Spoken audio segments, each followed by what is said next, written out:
You got rotten mango. Bada bing, bada boom. Ever since Ronan, a mom in Taiwan, she's invited her daughter back to come live with her. Ever since the two have been reunited, very strange things have been happening. Like what? 6 years ago, something happened where the mom, Ronan, could no longer take care of her daughter anymore. Her daughter's name is Dodo, and she could hardly take care of herself, let alone make sure that Dodo is being safe and well fed. But that's 6 years ago. Ronan today, she's different now. She's ready to be a mom again. She can take care of her daughter Dodo. After 6 years of being apart, obviously the initial meeting That's is a long time. definitely a little awkward, but there is this connection there because that's her kid. So for a little while, it seems like the two of them, they're gonna go home. They're gonna slip into a very natural, familiar family life where they just enjoy doing all these mundane things that they missed out on together. Now, I'm not gonna lie. If she's as young as they depicting her in that photo, 6 years is crazy work, bro. Cause in 6 years, like that's a lot of like. Whenever you really young, like the connection that you are missing out on with your parent, it's fundamental, like genuinely. But then, all these strange little things start happening, and they're not little. On the very first night that daughter Dodo returns home, they That's a hear nice this couch. huge bang in the other room, and there's this sound of shattering glass. Oh Ronan shit! runs into the next room to investigate because it sounds like a home intruder or something. But when she gets in there, all she finds, the floor covered with shattered glass, and there's a tiny little cockroach. The It fuck? seems like the cockroach crashed in through the window, breaking the glass. Is that even physically possible? Nah, hell no, bro. What type of cockroach is that? I need to steer clear, bro. What the hell? It's so strange. Later that night, Ronan notices what looks like a burst eye vessel inside of her daughter's eye, but it's very eerily shaped, like the What? shape of a cockroach. No fucking way. How old is the daughter? 6. Oh. And I think if that were all, maybe Ronan would try to look past it and start fresh because, you know, there could be explanations for all of these things. Maybe. Wait, so she missed out on 6 years of her daughter's life? I know they spent 6 years apart, but if she's 6 years old when this incident happened, that means she wasn't in her daughter's life from the age of 0 to 6. Bro, I ain't gonna lie. If she thought everything was gonna go back to normal, there's no possible way that she could think that, bro. 6? Maybe the glass was already shattered. Maybe the cockroach is just a coincidence. There can be a thousand hell and no. one explanations. But things start becoming unavoidable. It's not even just the small things anymore. Like, how do you explain when Dodo wakes up one day and her entire mouth is filled with teeth? She has the double fuck? the amount of teeth. They're practically growing on her tongue. They're everywhere.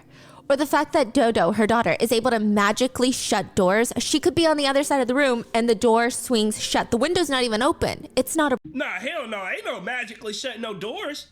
Who's shutting the door? Who's shutting the door? Some entity or something shutting the door. breeze. How is she doing that? And who does she keep talking to? She keeps talking to someone that doesn't exist. Like she's playing with invisible friends that aren't actually there. Her and her Yes, invisible it's her friends gotta daughter, get out the but it's not normal. And she's confident that the real reason, the real problem here is that Ronan is cursed. She's haunted and this curse is being transferred to her daughter. 6 years ago, Ronan, for the sake of a YouTube video, entered this forbidden tunnel, a sacred space, and ever since then, her life has been cursed. And I now think her I've seen daughter this. is gonna die unless she can find a way to help her. And this sounds very much like the plot of a movie, does it not? And that's because it is. That is the plot of the Taiwanese horror film Incantation. Bro, I swear I've seen this movie. The reviews for that movie read, it's terrifying, exceptionally dark. If you can't Hell watch yeah. anything terrible happening to young children, don't watch this. It's a type of Nah, movie it's to break different. your brain. I watched it and the movie stayed with me for years. I still think about it to this day. Not in a good way. But the truth is, the movie Incantation is actually based on a true story of a family in Taiwan and what happened to them when they get cursed by a demon, how they are tortured for 2 months straight until one of them ends up dead. Hell no, bro. I rebuke it.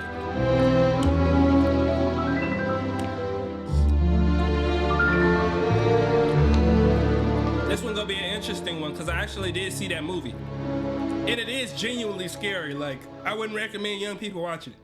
We would like to thank today's sponsors who have made it possible for Rotten Mango to support the PAN Foundation. They focus on accessibility to healthcare, aiding underinsured people with their out-of-pocket costs, as well as actively advocating for improved access and affordability. This episode's partnerships have also made it possible to support Rotten Mango's growing team, and we'd also like to thank you guys for your continued support as we work on our mission to be worthy advocates. As always, full show notes are available at rottenmangopodcast.com. This is another international case with very little resources available. We did our best to translate with professional native speakers, but of course, if there's anything mistranslated, miscommunicated, or any additional information, please let us know down in the comments. Today's case also mentions some mental health conditions, the compulsive eating of non-food items, physical assault, and a brief mention of SA. So with that being said... Oh, I do actually have another disclaimer. Listen, I have a very strong appreciation for religion and cultural traditions. I think it's one of the more beautiful aspects of life and just the human experience in general. But I'm personally not a firm believer of anything when it pertains to religion or spiritual journeys. So anything said in this episode is not to push some sort of narrative or belief onto anybody. I truly have no skin in the game. I just am very intrigued by a lot of different cultures and religions. There is information included that I find to be enlightening and pertinent to the case itself, and also just fascinating that I wanted to share with you, but I am not trying to get anyone to believe one thing or another or anything at all. Also, yeah. I respect that. I ain't gonna lie. Rotten Mango seemed like a chill person. I do believe in God. I would say that I'm a Christian, but honestly, I'm very, very open-minded. I feel like the world is so complex that you would be kind of idiotic if you weren't at least open-minded to the possibilities of you being wrong, if that make any sense. Like, I feel like with the way history is portrayed, it's just so many things can be misinterpreted, so many things can be wrong, because word of mouth is just not the most reliable thing. Whenever you think of social media and how things can be just misconstrued so much, it's just, you know, I'm very open-minded. That's all I'll say. So another side note, many of the gods mentioned in today's episodes, the deities, they have very complicated backgrounds on how they came to be. And obviously there's different interpretations and beliefs for each one. But I do want to mention that it does seem that at least a few of them are based off of Hindu gods. So this is, again, not me trying to erase that link or not give credit where credit is due.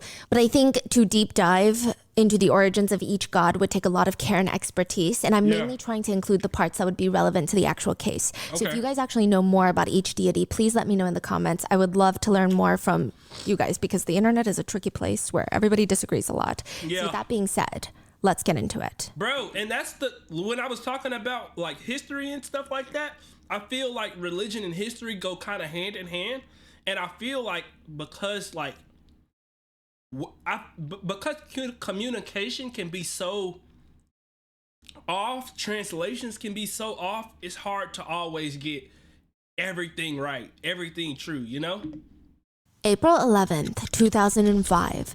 It's a very normal Monday afternoon, and Mr. A, well, let's call him Mr. A, is at home watching TV, and he hears this knock at his door. Mr. A is one of the few neighbors that are still around. All the other neighbors had, interestingly, packed a little bag and moved out into hotels, leaving most of their stuff behind, still paying rent.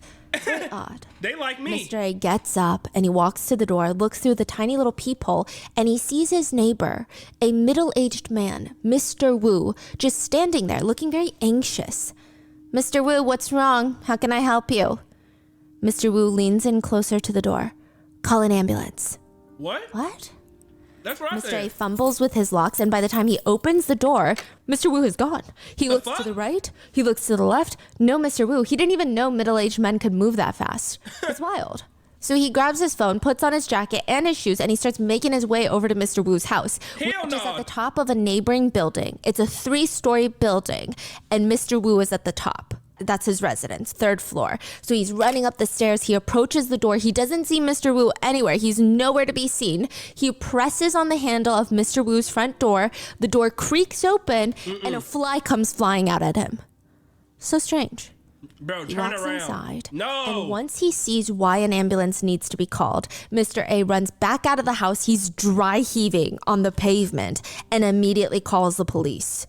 When the police arrive at the scene, they want to know what the problem is with the Wu family. I mean, arguably, they seem very incredibly normal, if not very mundane. The Wu parents have 4 children. The eldest daughter works in Taipei. The second daughter is a nurse. The third daughter goes to college. The son, the baby of the family, works at a local printing house. They're all adults. The kids are in their 20s at this point. It's a very normal family until the police talk to the neighbors. They are not normal. What do you mean by that? Neighbors have been reporting hearing very strange noises coming from inside the house all night long. This loud, sometimes it's like a banging noise.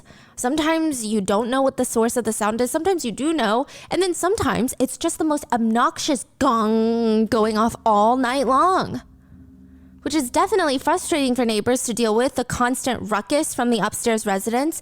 But the neighbors aren't even annoyed. They're not even pissed off. In fact, they're just scared. Something about the noises is different, okay? Sometimes the family of 6 would sit there just splashing water on each other in silence, splashing cold water all over each other, shivering, but they say they're hot. It's weird.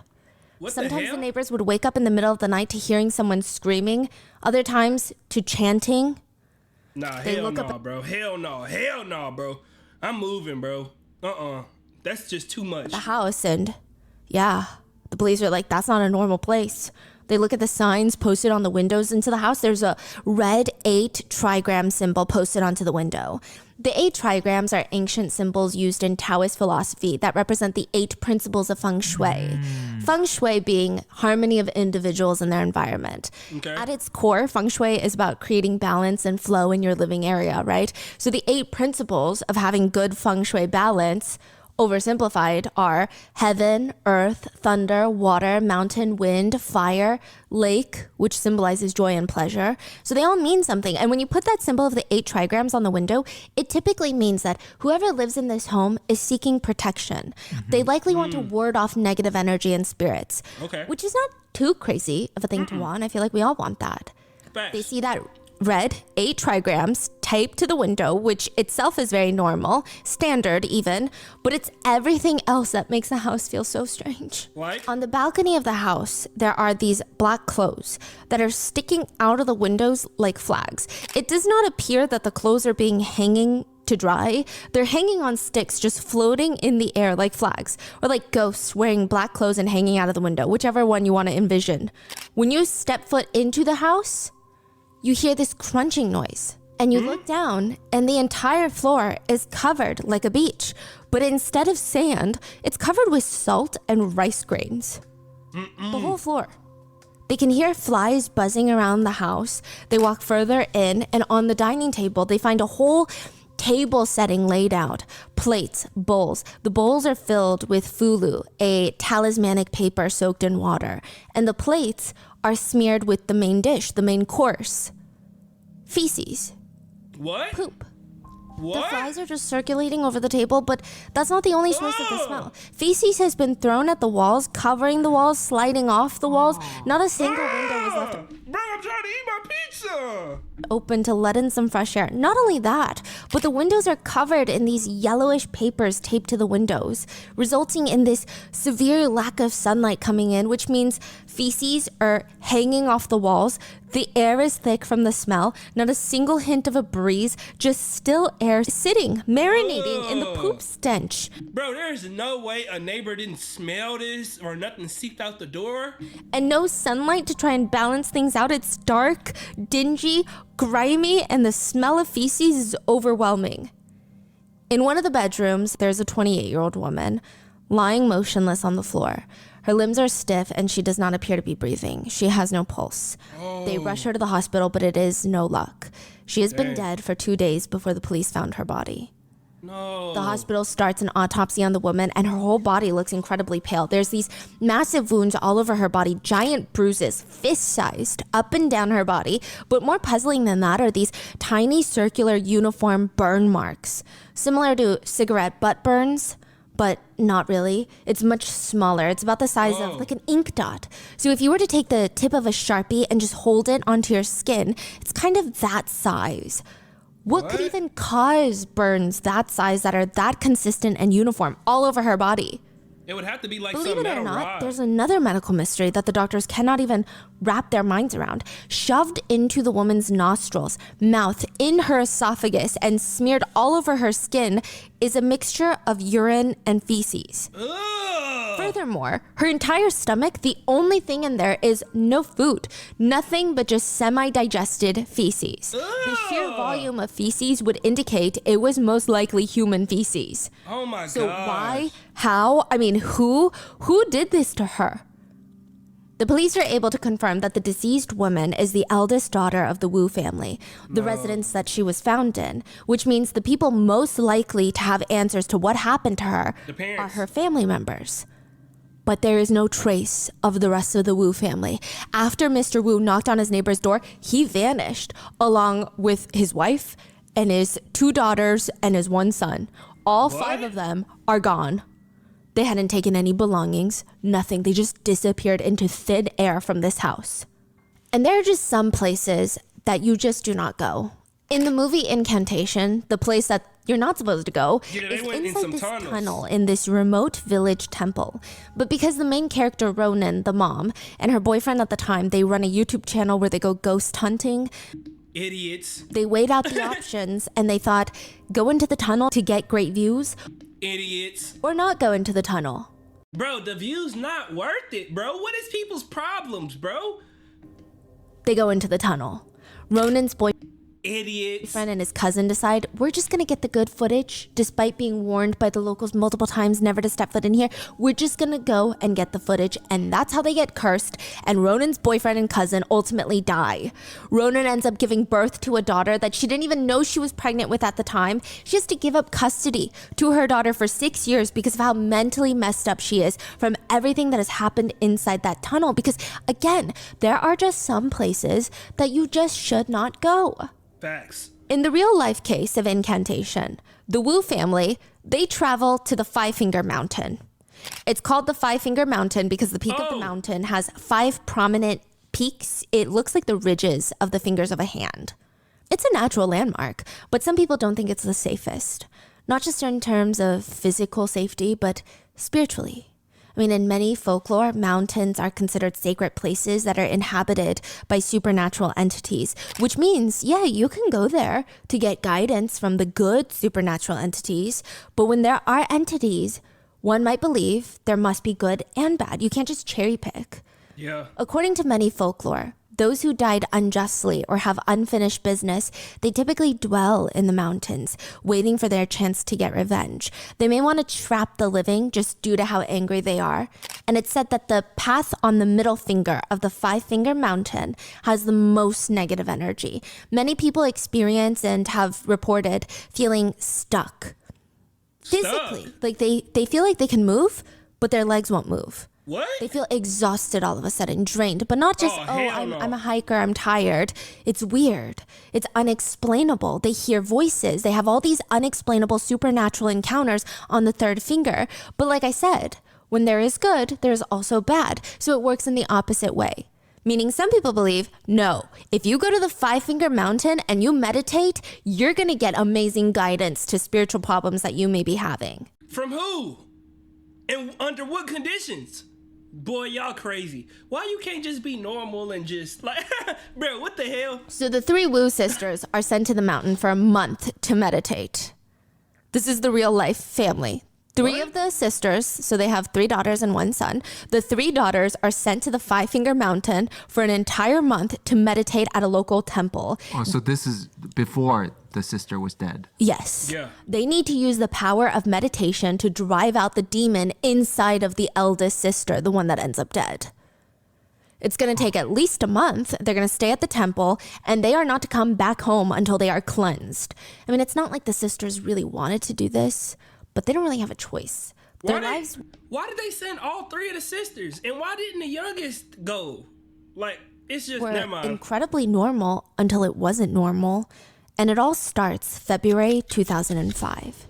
Okay. It starts with the Wu family's eldest daughter. So she's the oldest. She's the one that passes away. And she's the only child that no longer fully lives with the entire family. Okay. So the youngest daughter, she's in college. She lives in the dorms, but she comes home every single break. The eldest daughter, she's actually moved out completely to Taipei. Okay. She's managing this convenience store with her boyfriend. So let's just Nice. call them sister A, B, C, and son. Okay. Okay. She gets a call from her mom. What's going on? Hello? And the mom tells her, I'm very worried. I'm very concerned. I know that things have been happening over there with you. What? What do you mean? Sister A is confused. She's trying to figure out why her mom is freaking out, why she's saying, I know something's happened. Nothing has happened. I mean, absolutely nothing has happened. If something had happened, she would have called her right away. But her mom is just frantic. She's dead set that something weird is going to happen, or it's already happening and you just don't feel it. You just don't realize it.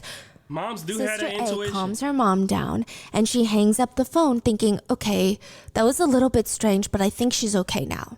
A few hours later, the door to the convenience store opens and it's her mom. The car Dang. ride to get from where her parents live on the south side of Taiwan to Taipei is a hours? 4-hour-long drive. Oh, mama wasn't You just playing. don't drop in and say hello. Her mom never does this. This is the type of visit that requires a lot of planning. You take the weekend off, you come to visit, you have an itinerary. So what the hell is mom doing here? Trying to protect her Mrs. Wu baby. tells her daughter, you need to come back to the family home immediately or else very bad things are going to happen to you. Listen, she must have a lot of faith in her mom because she grabs her things and just instantly leaves Taipei. She drops everything. She leaves work mid-shift to go with her mom. That's how it be. Interestingly enough, when she gets home, the energy in the family residence is quite happy. Everybody's happy. I mean, it's been a minute since all of them were gathered, since everybody's busy with work and school. Yeah. Mr. Wu even cooked up this massive, delicious food table for the kids. And then during dinner, they start discussing what's been going on. And the Wu family, like I said, consists of 3 daughters and 1 son. The whole situation started when Sister C comes home from college for winter break, because it's February of 2005. She's normally someone who sleeps well every single night. But ever since she got back to the family home for winter break, she's been having nightmares every single night. And it's always about the third prince. The third prince? Nija? Naja. Yes, the third prince, according to Who's he? mythology, he was born after spending 3 years and 6 months in his mother's womb. His mom was so sick of... How long?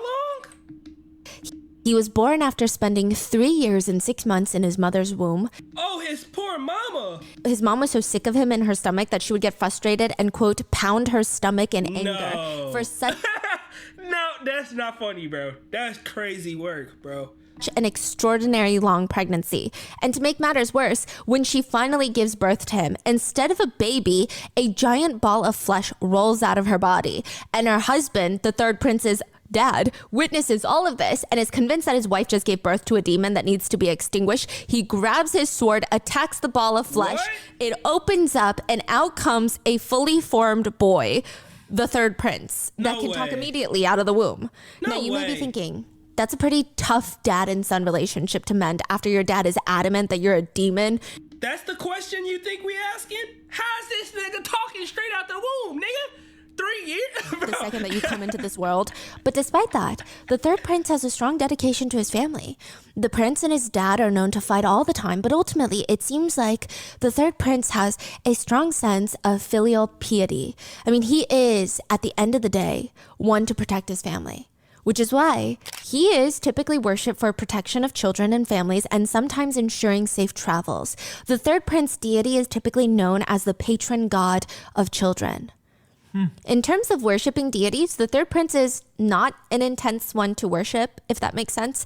It's just some deities are more fickle, some are more secretive than others, but the third prince, he sounds kind of chill.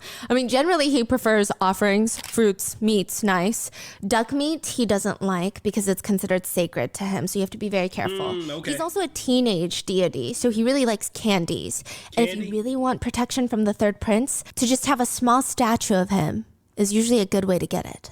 He's a What? guardian deity, though. Keep this in mind. He's very protective. He's a protection god. Okay. Now, Sister C comes home from winter break, and every single night she's back in the family home. She's plagued with these nightmares, and she can't sleep now because she's terrified of her own dreams. The third prince is somehow popping up in her dreams, which makes it feel like somebody needs protection around here. She has these migraines throughout the day that make her drop to the floor with how intense it is. She's never had these before. She's supposed to be resting before school starts, so what is happening? I don't know. Her You parents tell me. suggest her to go to the temple. That's going to help get her soul back. Now, to give you some context, and again, a quick disclaimer, not everybody in Taiwan believes one thing or the other. Like same with America, everybody has their own beliefs. And then you have people who are very extreme in their beliefs, and then some people who are a little bit more casual with it. I will say the Wu family is as extreme as it gets. They're very extreme with their beliefs. You're not going to see the extremity of their beliefs right now, but you'll see it escalate. So keep that in mind. Okay. They're like, you need to go to the temple and get your soul back. Some people believe that the soul can leave the body because of many different circumstances. We've kind of talked about this before with the microwave case. Oh, I didn't see this video. Should I check this video out? I think the soul can leave the body, and I think the proof of the soul leaving the body is whenever we have dreams. Like, I feel like dreaming is probably like one of the like craziest supernatural phenomenons that happen. And I think it's just so cool because sometimes I can even dream like while I'm awake, but if I have to close my eyes, obviously, because my imagination just it runs so wild. But I think that that's when your soul leave your body, is whenever you really focus on like your mind and your thoughts, and then you basically leave your soul leave your body, but not necessarily in like a cartoonish type of way. You know, like how in cartoons, like your soul leave your body and your body be stuck there. I think your soul leave your body, but it goes up here and it travels through the craziness that is considered our mind, if that make any sense. Remember? Okay, yes. Yes, the soul leaves the body when there is some sort of trauma or shock, near-death experience, intense fear or pain, spiritual attack, sleep or dreaming. Sometimes souls will wander out of your body during sleep, and then when you wake up, your soul can't get in and your soul is lost. What? They say that you can typically tell when someone's soul has left their body. They suddenly have a very hard time recalling specific events. They might have memory loss, or they suddenly have weakened immune systems, and they just feel this emotional numbness. That sounds like They trauma. look like they're zoning out all the time. It looks like they're missing a part of themselves because like their trauma. soul is missing. That is what the Wu parents believe is happening to Sister C. They encourage her, go to the local temple. They can perform this soul calling ritual to bring your soul back home, back into your body. You gotta go. Sister, I'm not gonna lie, I'm giving all respect to all of the religions. I respect that, but that just sounds like intense trauma, bro. That sounds like whenever you go through such an intense trauma that you question who you are, to the point to where that's when like your soul or like your knowledge of self is gone. I don't know about all of that soul leaving the body and having people call your soul back to you. It sounds like she needs some healing. That's what it that's what it sounds goes like. to the Maybe temple a to good get her meal. soul back, which it does seem to work, but she ends up getting a lot more than what she asks for. She states to her family that suddenly, out of nowhere, the third prince showed up again, and this time he had a divine message for her. He tells her that Sister A, the eldest sibling, has to come home immediately or else her life is in grave danger. She's the one working alone in Taipei. The family take this information incredibly seriously. If the third prince is saying that, that means he would only be saying that to protect the children of the family. He's a guardian deity after all, which means something might happen to the children. Unless a spirit is posing as him and they trying to set them up. Even if the third prince didn't say anything to Sister C in the dream, the third prince even showing up in one's visions or dreams or sights typically symbolizes that the dreamer or someone close to the dreamer is in need of protection. Because the third prince, like I said, is almost synonymous with protection. This means something. The next day, after the third prince shows up in Sister C's dreams, the mom goes all the way to Taipei and gets her eldest daughter, brings her back home. That makes sense. Rotten mango. On my desk, I have this inch-thick daily planner. Actually, I recently went to South Korea and got some Arab researchers' planners as souvenirs. I'm not gonna bore y'all with this. Grammarly is a good tool to use, I will say that. Come on. Business model. Strange, but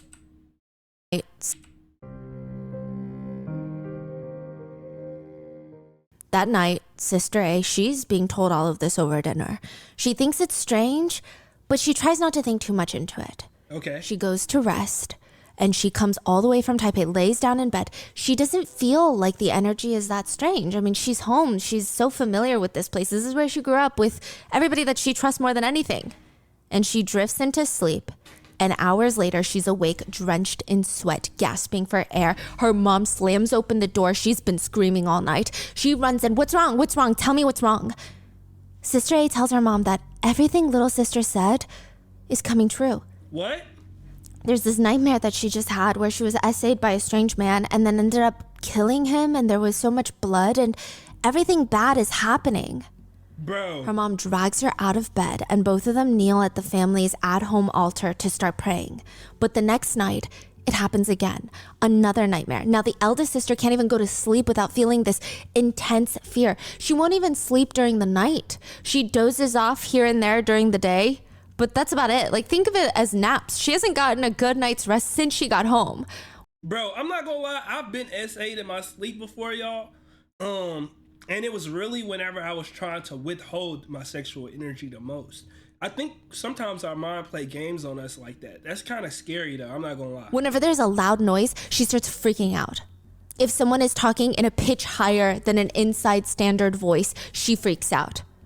Eventually, the eldest daughter, likely out of serious sleep deprivation and feeling mental torment, she starts slapping herself. She starts slapping her own legs, slapping her arms, and the Woos are really alarmed by this.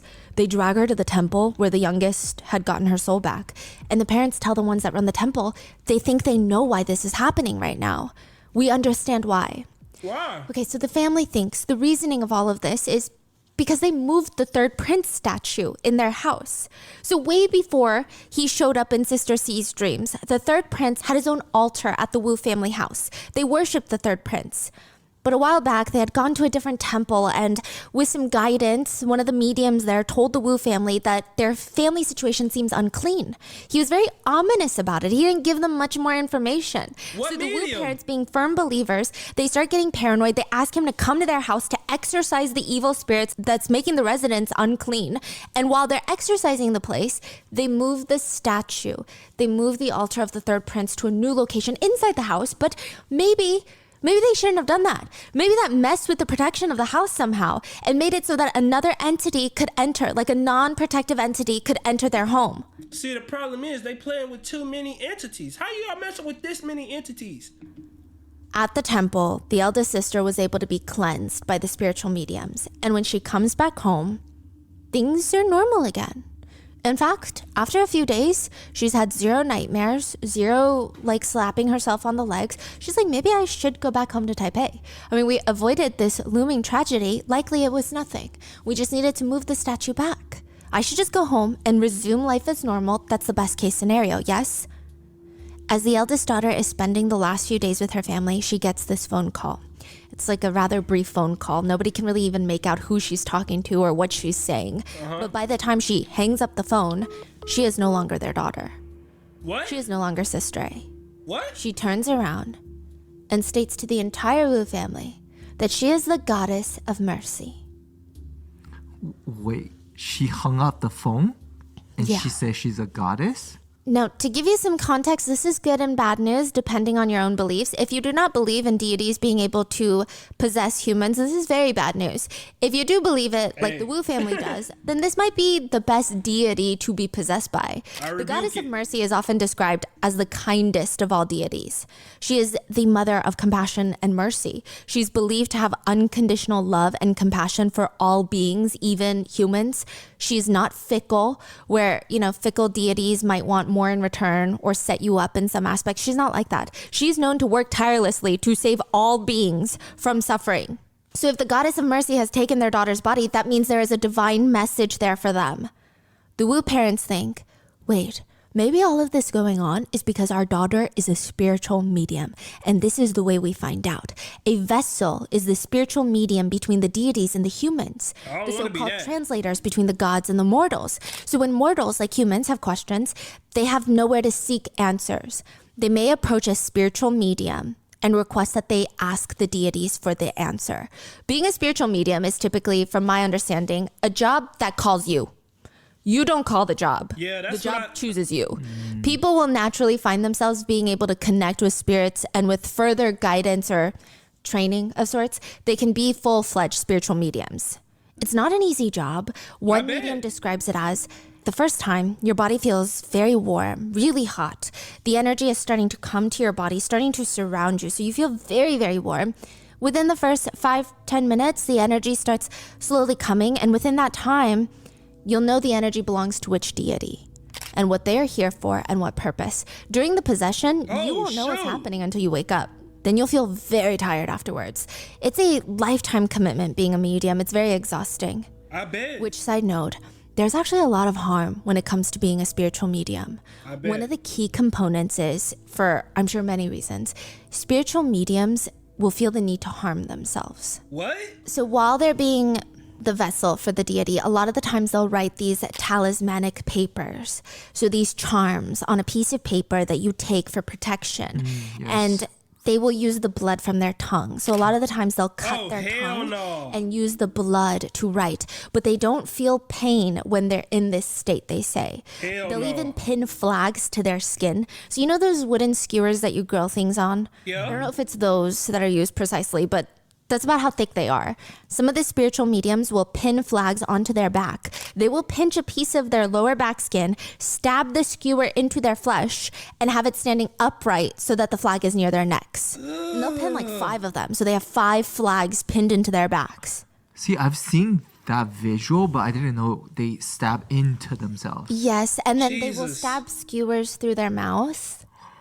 Like metal bars through their mouth. Dude. It's said that that's kind of proving to the mortals that they are a vessel, because it's very difficult to do that. It's said that spiritual mediums don't feel any pain when they're possessed by gods or spirits. They gonna feel that shit after? The fuck wrong with them? And for that same reason, they tend to heal quickly and without infection. For real? So it's a lot. Some spiritual mediums will stab their stomachs with sewing needles when they're in a trance. What? They'll even pierce a full metal needle through one cheek to the other, like I said. I mean, some of them have whips with needles and... Bro, I'm glad they ain't choose me for this, bro. I'm glad they ain't choose me for this, bro. This is crazy work, bro. What? You literally torturing yourself, bro. In their trances, they will begin whipping themselves. Bro, what message are they trying to get to you? They can't, bro. One spiritual medium says, I believe it's a way the deities protect the medium by helping them not feel pain during the rituals. It's also a way that the deities show their powers to us humans. The Wu family thought for a moment, maybe this is what's happening to Sister A, their eldest, because she's banging her head up against the walls, the tables. She's using her nails to dig into her face, scratching her skin off. No. Her whole body looks like it's being covered in bruises now. It's like she has this crazy superhuman strength, and in order to even get her to stop, they have to tie her down with ropes. Protect Just her. running a rope around her until she can't even move an inch. Wait, so she's saying that she has been possessed By the goddess of mercy. and she is keep harming herself. Yes. The parents look at each other Why won't she have mercy on her? Like, bro, am I missing something? because at first they thought maybe our daughter is a spiritual medium, but this is not the goddess of mercy inside their little girl. Can't be. This feels like something else. This feels like a demon. Sister A's eyes look different. I mean, they say that she starts laughing, but having these eerie bursts of laughter that sound very maniacal, and she starts dancing around her siblings, almost like she's taunting What kind them. of dance? I am the goddess of mercy, here to quell the chaos and eliminate adversity for you. That night, the 6 of them are back on their knees in front of their ancestral tablets, their altars, praying. Another sleepless night, trying to figure out what is going on. This is when they decide, this is no ordinary possession, which means they cannot have an ordinary solution. They must go to the 5-Finger Mountain and get rid of the evil spirits for a singular month. So while the 3 sisters are gone, the Wu Bro, this 5-Finger Mountain seem like it's bringing more harm than good. parents and the youngest son are left at home, alone. They decide, we need to cleanse this place before the sisters come back, because if they come back and the demons are still in this house, what is the point of them being gone for a month? According to masters of spirits, they say someone's front door can tell you a lot about what's going on inside that home. Yeah, the front that's what door the is a song- very important boundary between the outside world and the safety of the home. It's the critical line between the two realms, the outside world and the inner sanctuary. It's a physical entrance, but it also has an energy border, if you will. Now, this is not an attempt to be dramatic about a literal front door. Historically, there are households that would perform sacrificial rituals to door spirits. That's what they're called, to make sure that their doors are properly managed and well protected. There's door deities that are supposed to help guard against evil influences, but they can't be so stubborn and not letting anything into your front door, because then you're not going to get wealth and good fortune either. So it's a very tricky balance. You don't want to piss off the door deities. Yeah, in China, you will see like they put almost like a painting, stick one on each door. So there are two of them to help you guard the doors. Yes. You know? So people will do rituals for them. And like rituals, I'm not talking weird rituals. Like they'll just offer fruits and stuff. Yeah. Now, right upon entering the Wu family house, the master that they've invited to cleanse the entire residence That seemed like a lot sees of a work. fox spirit standing guard at the door. That's what he says. Now, seeing any sort of spirit at anybody's front door is a very worrisome sign, let alone a fox. He said a fox spirit typically is a symbol of chaos. Foxes Yeah. are sly. They're mischievous little creatures. They like to Cunning. get into all the little naughty things. There are some that believe foxes can Swiper, no predict swiping. disasters. They can tell when there's impending doom coming. So to see one at the front door, that's not a good look. But that's not even the main problem with foxes. Foxes are known to feed off of human vitality. In Taiwanese folklore, there's a tale of a village where young men kept falling mysteriously ill. Nobody knew what the problem was. They all ate different things. They're all drinking water from different streams. There's no reason for all of them to be sick. Is it the air? And the women were surprisingly fine. It was later discovered that a family of female fox spirits had taken residence nearby, and the female foxes were seducing and draining the men's vitality. Oh, hell Foxes no, may bro. be here to cause Girls done... Hey, I ain't gonna lie. Girls done drain my vitality, but getting sick? Crazy work, bro. chaos, or to symbolize impending doom, or to slowly suck the life out of the residents of the house. Hell no, Not bro. always, but that's how the master interprets this fox. Now, if it was just the fox standing at the front door, maybe the family would have been fine. But the master tells them, this is a house full of fierce demons. If you live here for too long, you will definitely be eaten up. You will be possessed. There's no way around it. As he's told to go further into the house, he keeps shaking his head no and starts walking out of the house. The master just tries to leave. Like, he U-turns after a few Yeah. steps into the Wu residence, and Mrs. Wu, the mom, is not having it. She paid a pretty penny for this man to come into her home. He's gonna tell her what's wrong, and he's gonna fix it. He literally told you what was wrong. Get the hell out of this crib. That's what Feng was... Shui, at its core, like I said, is making sure your home feels harmonious. It really depends on how deeply someone wants to take it. Some just take it purely as usage and design purposes. Yes, using a too large coffee table with sharp corners that you bang your leg against could be bad feng shui, but it's also just like a really bad design element. Or others take it a bit more seriously. Certain plants, certain placement of furniture beyond design elements either bring positive or negative energy into the home. You don't want too much pieces of furniture with sharp corners, sharp edges, because it's a Okay. different type of energy that you're welcoming in. For example, yeah. some common feng shui tips: don't keep broken items around in your home. Either fix it or get rid of it. Broken Yeah. items carry broken, disrupted, chaotic energy. Don't keep the toilet lid open when you're not using it. Open Valid. toilets are thought to drain wealth and positive energy. Avoid mirrors directly facing the bed. It's said that not only does it disturb sleep, it potentially invites a third party into your marriage. Or place your desk in a Marriage? position where it faces the office door, but it's not Hold up. We not about to... I'm not gonna lie. We not about to blame cheating on the mirror. Bro, we not about... Bro, that nigga is guilty. Or place your desk in a position where it faces the office door, but it's not directly in line with it. If you're directly in line with it, any and all energy coming into the office, you will impact your work with. But you want to be able to see the door without being directly in line with the door, because you want to see the opportunities that are coming your way. You need a clear line of sight. But you could take it even a step further. And the belief is that feng shui can impact the kind of spirits that come into your home. The house they live in is positioned in a way where the sun does not come in. It's very dark, it's lightless. It has an irregular shape, which gives it extremely poor feng shui right off the bat. It's a house that basically invites the ghosts in. But worse than that, there is a road that goes up to the front of their home. They are at what's called a T-junction. They sit on a road, but there's also another road pointing directly towards them. A home that sits on a T-junction, the master states, is very, very bad. Because the energy is all directed to the house, and the rushing energy can be very harmful. It can bring in quite unstable spirits into the home and create a poison arrow, if you will, where the fast-moving energy is almost attacking the home non-stop. It's relentless. The master tells the family, over time, living in a house with bad feng shui will drain your spirit. And once you're in this vulnerable, weakened state, you can easily be possessed by bad spirits. Every day that the demons have been growing, it's even more dangerous to get rid of them. You have to be very, very proactive. Do you understand? Now, side note, anybody living in a house in a T-junction, don't freak out. Yeah. I think this has as much power over you as you believe it does. Yeah. I would say most people that I know believe in feng shui in a rather casual, like they don't really believe spirits will come, but just the flow. Yeah. The flow of your furniture. They honestly treat it more like a design suggestion, so don't freak out. Nothing's going to happen to you. But like I said, this is just an extreme case with people who have very strong extreme beliefs. But conveniently, the master can fix it. For a price. He holds a multi-day exorcism. He states, now the house is cleansed. There will still be upkeep maintenance, of course, but overall, it's good now.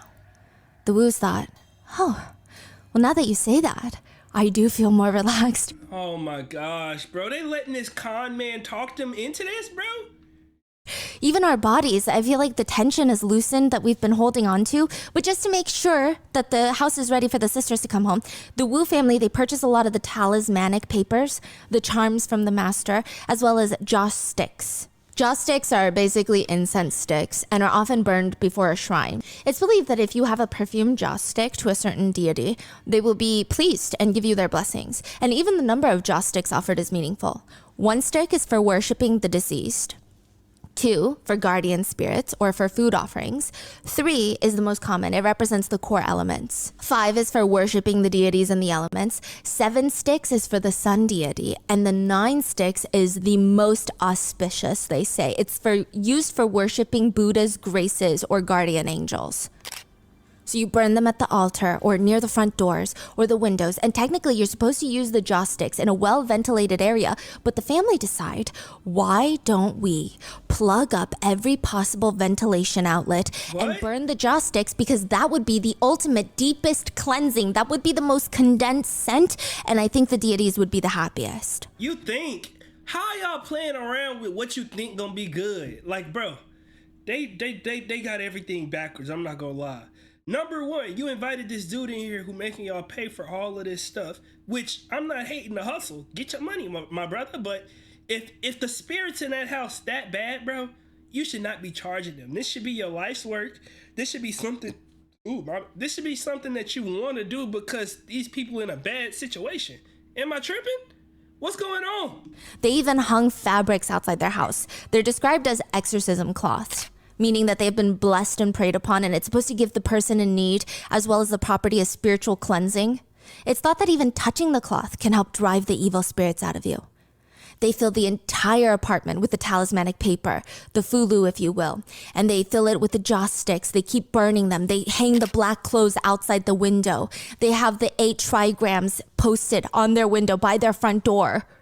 This is when the 3 sisters are at the mountain. Yes. So the father and the parents and the son is doing this at home. Yes. They just prepping to the get house. them ready to come back. Because there's no point of them being in the mountain if they're just going to get tainted in the house all over again.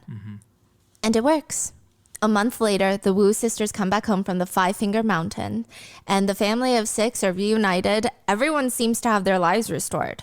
The disaster is over. Until one night, all 3 sisters lose their minds and they start chanting incantations, saying they want to return home. This is not home. They need to go to their real home. And this is how everything spirals out of control until 1 ends up dead and 5 end up missing. Bro, I'm seeing a theme. The three sisters was literally at that mountain at that hand mountain that they was talking about, bro. This mountain do not seem like it's bringing any good luck. The movie Incantation is a found footage horror film that people genuinely thought was cursed. Even if you watch this horror movie, you will be cursed. That was the consensus. Yeah. One online forum post reads, "Is Incantation movie actually safe for me to watch? Can the movie invite actual demonic influence into my home?" I rebuke it. Viewers have reported feeling cursed after watching the movie. They say, "I just watched Incantation last night. I said the chant like 20 times. Power went out a couple minutes later. I've never been so scared in my whole adult life." You said the chant 20. What? Nigga, you was asking for some crazy shit to happen. What you mean you was saying the chant? Crazy. The chant like 20 times. Power went out a couple minutes later. I've never been so scared in my whole adult life. Another comment reads, "Just watch Incantation. I'm so freaking cursed now." I think this movie just literally cursed me. The movie Incantation explores the idea of a shared curse, meaning just by watching the movie, by seeing the footage and repeating the incantation in the movie, you now share the curse. Bro, what idiot. Bro.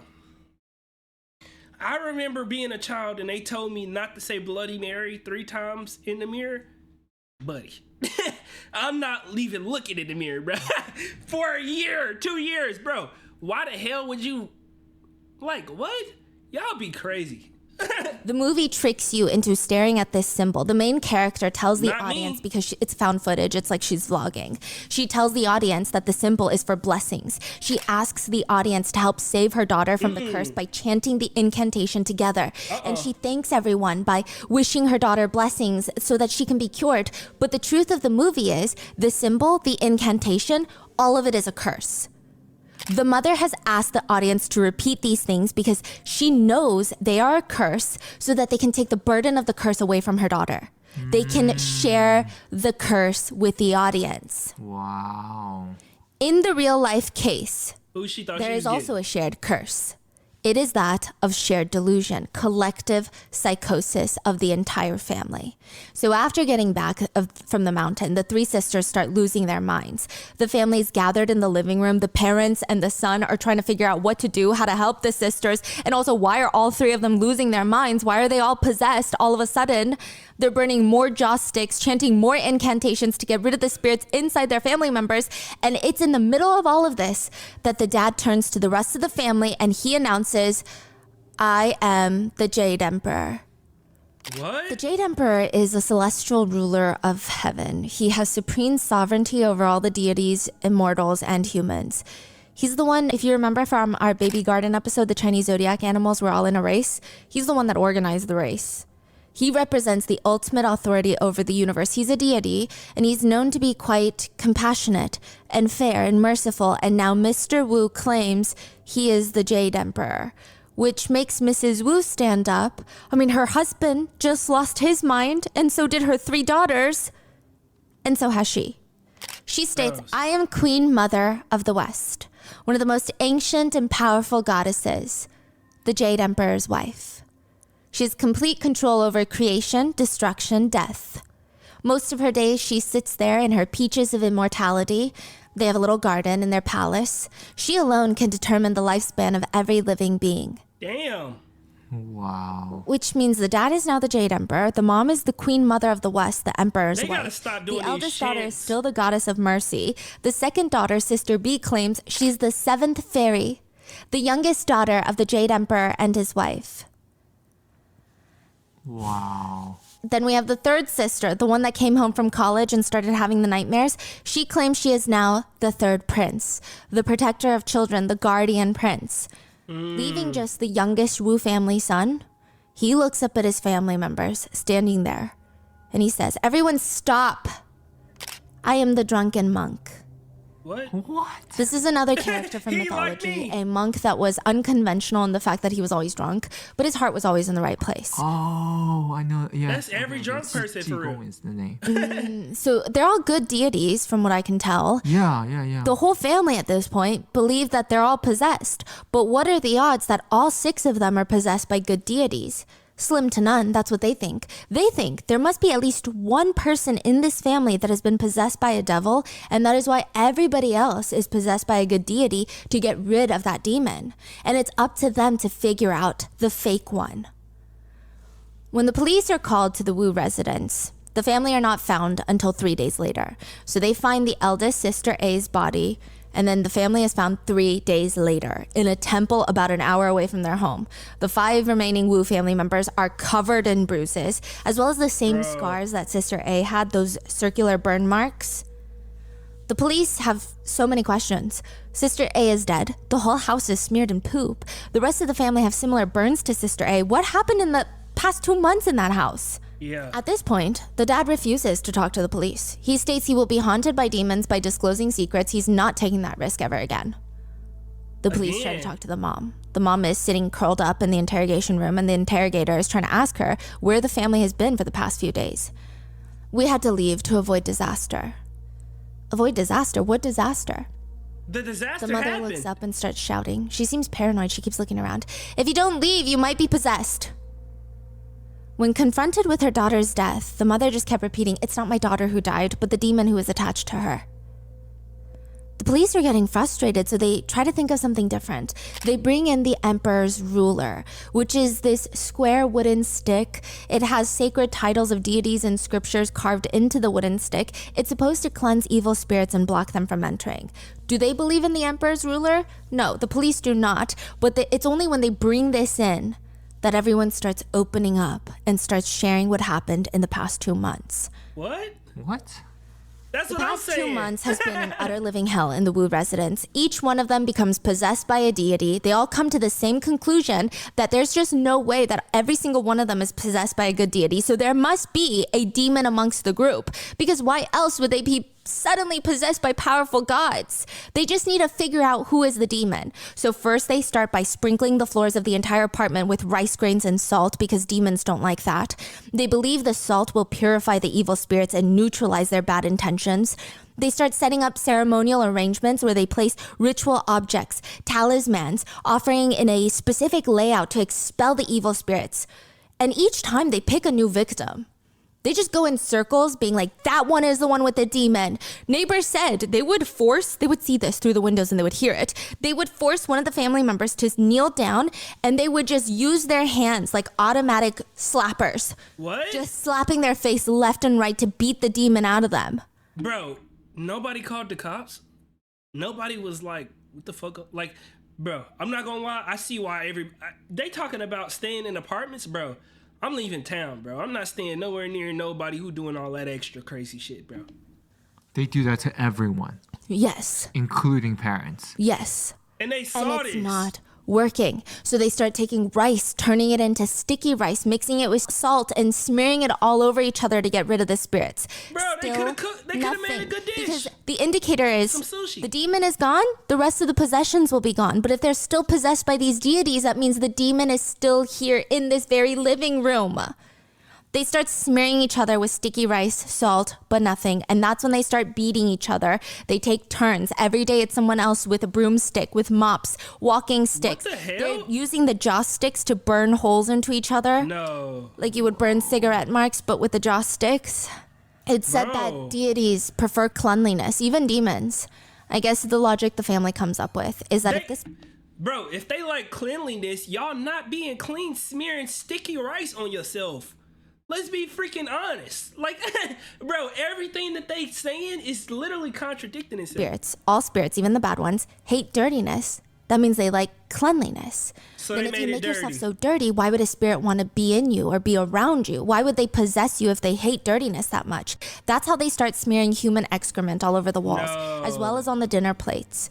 They splash each other with urine and feces, and when that still does not work, they resort to cleansing the spirits from within. Which I guess you in that mean? moment in their minds, it makes They sense start to a eating degree the- that they would need to consume the feces. No! And Oh my gosh, bro. They literally going nuts. They literally going crazy. Like, are we being serious, bro? To believe in it that much is crazy work, bro. urine.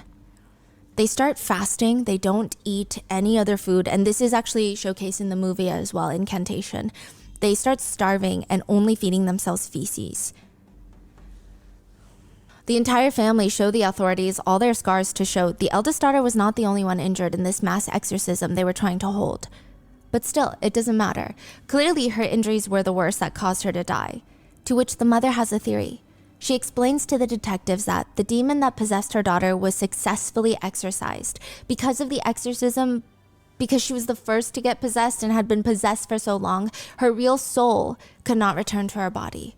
Which what are led y'all to her talking death. about, bro? Y'all just killed that girl. After 2 months of torture, Sister A, the eldest, had passed. And now talking about it, the family seemed relieved. They 2 finally got the months? demon that was plaguing the family. I mean, even if it results in the loss of their own daughter, they seem relieved. Bro, what did her boyfriend think of this? Her friends? Like, obviously her family didn't give a shit. But dang, bro, that's messed up. The police obviously bring in a psychiatrist to evaluate the family one by one. Nah, The they psychiatrist loopy. states that none of them have any sort of mental condition that would set off psychosis. None of them are schizophrenic with hallucinations. Individually, they all seem like completely normal people. Completely normal people is how the psychiatrist phrases it, not me, okay? But it's when they're together for those past few months, what they all partake in, it seems like a shared delusion, collective psychosis. That's the only thing that the psychiatrist could come up with. It is the psychiatrist's belief that they genuinely believe that there was a demon inside of one of them. That is a belief that they shared. Legally speaking, the burns and beating scars were not fatal enough to cause the eldest daughter's death. Her cause of death was multiple organ failure, which was her willingly eating feces paired with her willingly starving herself, which led to her organs shutting down. The Hell prosecutors no, bro. state She should have just went back to where she was at, bro. Bump all that, bro. Like, that's crazy. that it does not appear that she was forced, trapped, or bound to any of those things. She was beat, but they don't believe that she had no way out. It seems like she was as deep in the delusion as everybody else. Yeah. The family members were initially charged and found not guilty of murder. Their exorcism did not directly result in her death. They were charged with then the crime of abandoning a corpse after death, but it does not appear that any of them served any jail time. Basically, they do believe this is the actual event. Like, they all kind of felt like they were possessed, and that was the truth. And a lot of people who know the family for, I mean, as long as they've been around, they said that they are especially superstitious. They are probably as extreme as it gets. So it's not out of nowhere it happened. It seems like it's ingrained in them. They had this very long-term belief in these types of things. Yeah. And just like that, after this, the family goes back to living normally. No possessions, which has sparked a lot of people to come up with their own theories, because how can they just suddenly go back to normal? Some netizens believe that they were actually possessed by spirits, and now that the demon spirit is gone, the family has naturally returned back to normal. Some neighbors believe this to be true because after the eldest daughter's death, all of them start donating money to the family to exorcise the spirits of the eldest daughter from the house, once and for all. They're like, because your daughter died in here, you need to exorcise the house all over again. So some of these people have very firm beliefs that this is genuinely what happened. Some argued one of the biggest problems here is that the family enshrined many different statues of gods at the same time, which means the gods had to compete for the incense they believe in, which then caused them to go after family members to try and gain more power in the home. I could see that being, like I literally was saying this earlier, and I don't know nothing about these deities or none of that. It's like, y'all got so much going on that it's just like, bro, what the hell? You don't know what the hell is happening.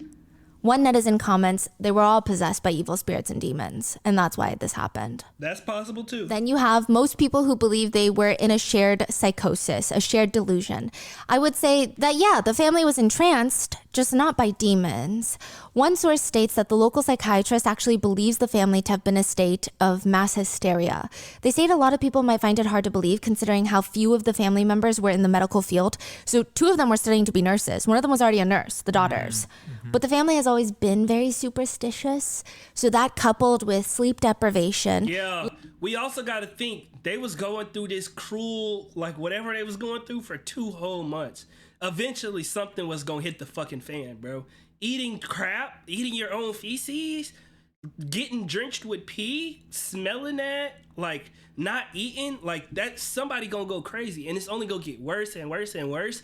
And then it probably got so bad until like somebody died, and they thought that they fixed it because, you know, they was just crazy. And then now they get up out of that and they start eating, and Bro, that's crazy. Lack of food and water, the repetition of praying at the altars.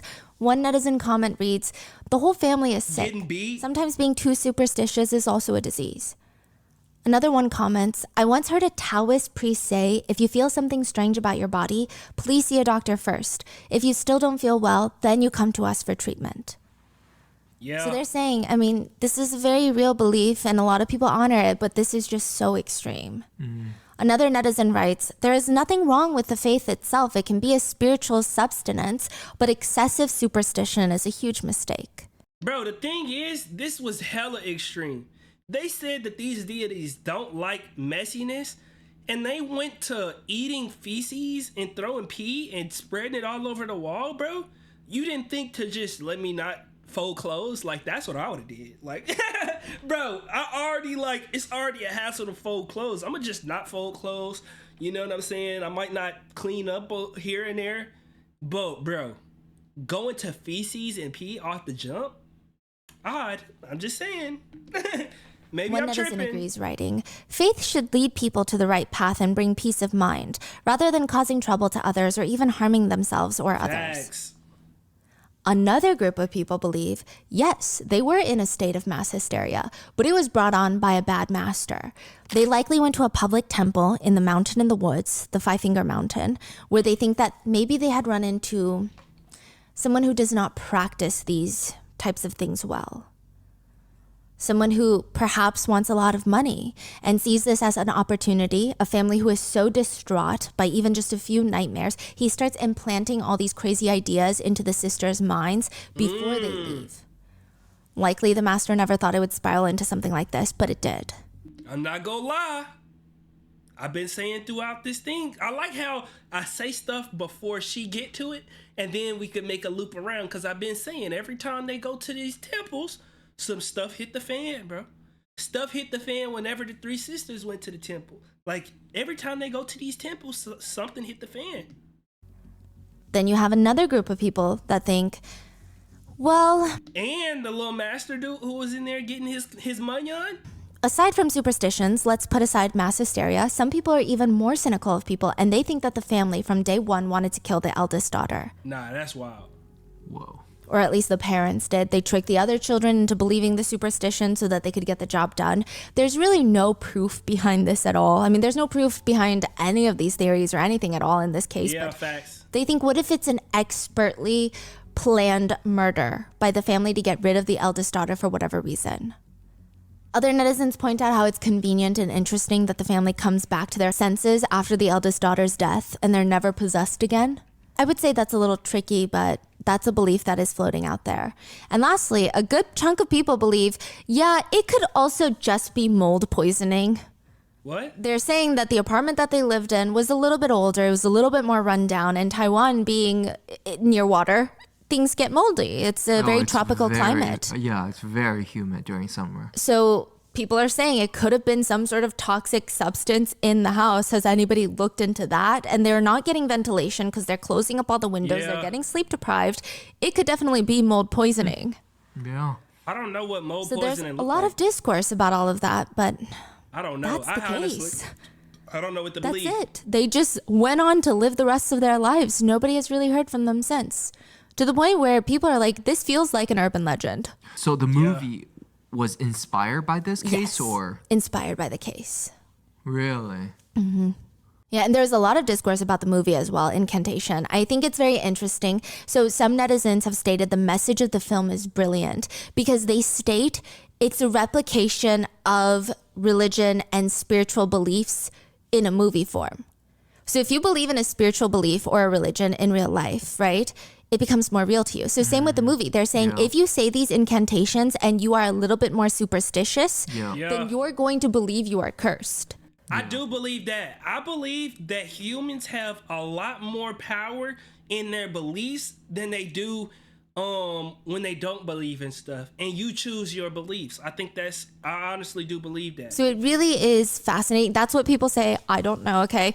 They You give a state lot that the of fact power that to a everyone lot is of in a things. theater chanting this terrifying curse, Who? you could go one or the other way with it. You could go home thinking you've been cursed, or you could realize, wow, it no longer holds power Because when all of us are chanting it, nothing happened. Shoot, hey, who? I watched it by myself. I ain't say no chants. I ain't do none of that, bro. I'm not partaking in none of it. Bro, y'all crazy. If I would have been in that movie theater and I heard people chanting, boy, I'm walking up out of there. And I'm rebuking it all in the name of Jesus. Stop playing with me. What?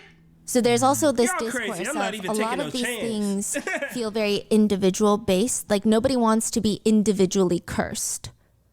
But when they're doing it in a group, it feels like a crazy, fun human experience. Crazy, fun human experience? Y'all ever heard of a Ouija board? Oh, hell no, bro. People be too comfortable playing with spirits and all types of crazy stuff, bro. Activity. I don't know. See, even like this whole case, I just feel like, as someone who's not very spiritual, it feels like, let's say the family, everything they said was true. It just feels like they're very open to suggestions. So it started with a dream, and then they believed it, and they act upon it. Yeah. And then they feel like, the eldest daughter feel like, oh, she is possessed. And then she started having dreams, and then they took action, and then they feel like things are better. But then like something else happened. So everything's like suggestion. Facts. And then Yes. Even getting the little dude to come in there and say, oh, it's definitely demons in here, and because y'all on this T intersection, it's all directed at your house, and I don't even know if I could handle this. I don't even know if I could deal with this. I'm gonna leave this crib. Hell no. And then they be like, bro, we need your help. And then he give y'all hope by saying, oh, I can help y'all, but it's gonna cost a pretty penny and it's gonna take a little bit of time.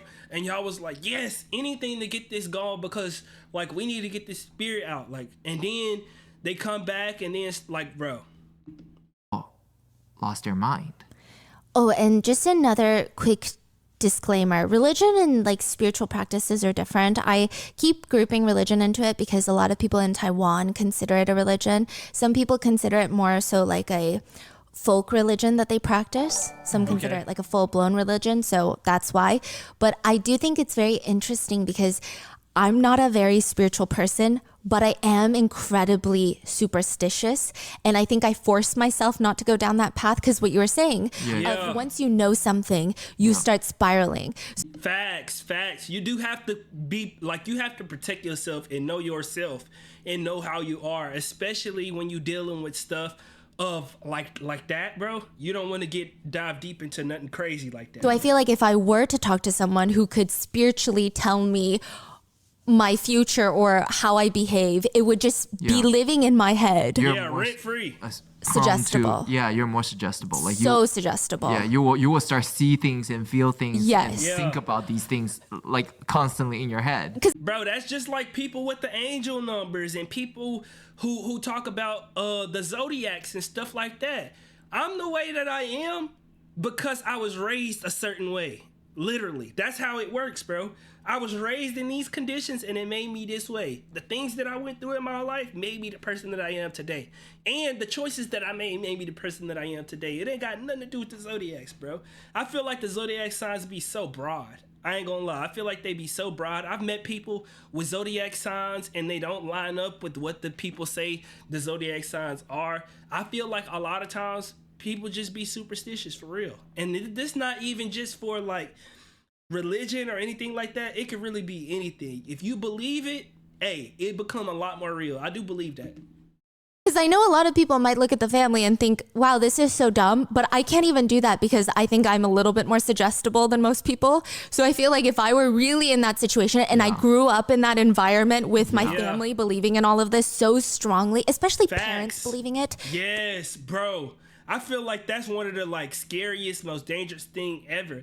And even though I am a Christian, I question my belief. I question, and it's not to like question God or anything like that, because I do believe it at the end of the day. But I feel like if you don't question things, you'll never actually get to the answers. You know what I'm saying? If you just blindly believe in what people tell you, you ain't no telling where you will end up, bro. You gotta learn stuff on your own. It's the same way in real life. And it's like, whenever you born into a religion, like I always have this train of thought where it's like, what if I wasn't born where I was born, in the family that I was born with? Would I believe in what I believe in?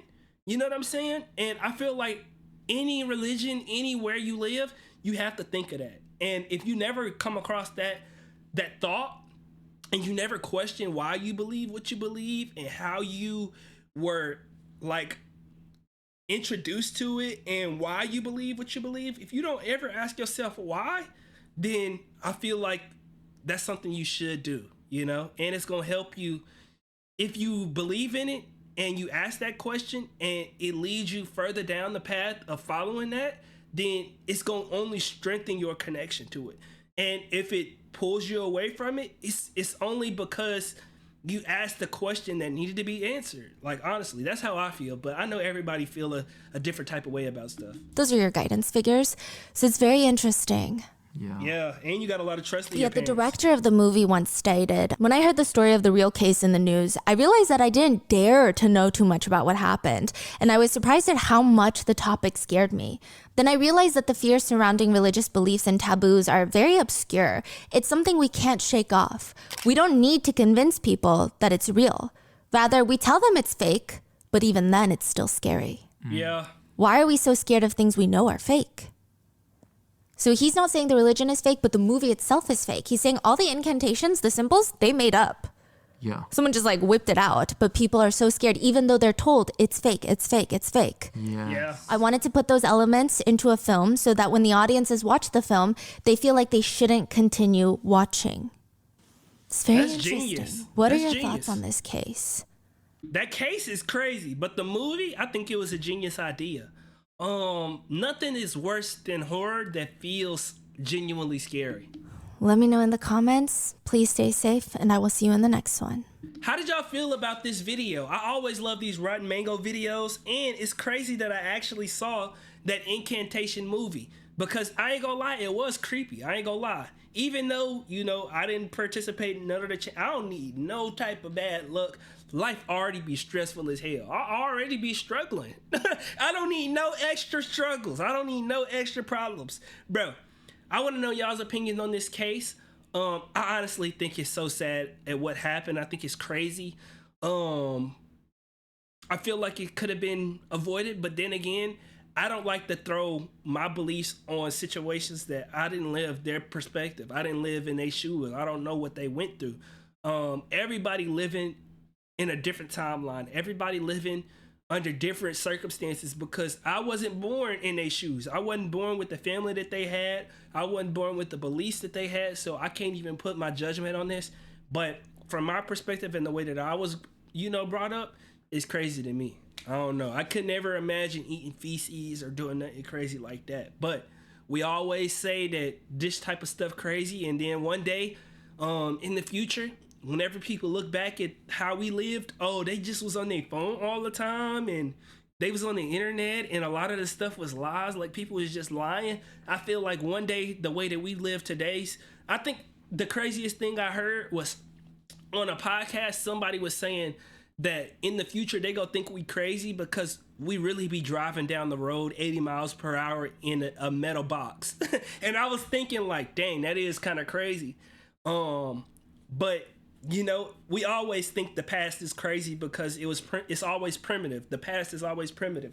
And I feel like sometimes that certain parts of the past aren't primitive. I feel like sometimes some parts of the past was a lot easier, a lot more simple. I feel like we don't be needing all of the stuff that we be having nowadays because it do a lot more harm than it do good. But the world is complex, and that's just the way it is. So we got to find a way to make the best out of where we at in the world that we born in. And I'm glad that I could experience that with you. I'm glad that you could watch these videos and experience, you know, a part of me, you know, the way that I think, the way that I talk, and just, you know, this connection that we have over the internet. A lot of people wouldn't have had this ability in the past. So we just got to maximize the most out of life, irrespective of, you know, all of the different differences we have throughout this world. The one similarity that we do have is we all human, and our time on this earth is limited. So just make the most out of it. That's all I'll say. Hopefully you guys enjoyed this. I always enjoy these Rotten Mango videos. We might have to check out, I know I want to check out the fairy, the Sunwolf fairy tragedy or whatever that was. We might also have to check out the little baby one in the microwave or something like that. But Y'all let me know down in the comment section below what Rotten Mango videos y'all want to see, and I'll catch y'all in the next one.